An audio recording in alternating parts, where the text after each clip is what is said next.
Alright, this video is going to show you how to replace the shifter light bulb on a 2008 Jeep Liberty. I believe it's the same for 2008 through 12 and also Dodge Nitros.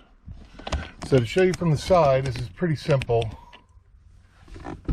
There's clips under here. Now you can use your hands, or I typically use a plastic spackle blade so you don't nick your plastic.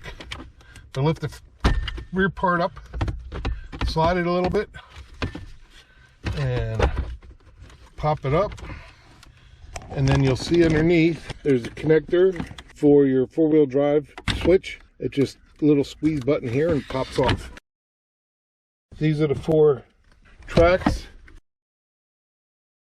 that these clips fit into. So the shifter light bulb is on the side here. You can see the blue wires, and it's a 1/4 turn counterclockwise, and out it pops.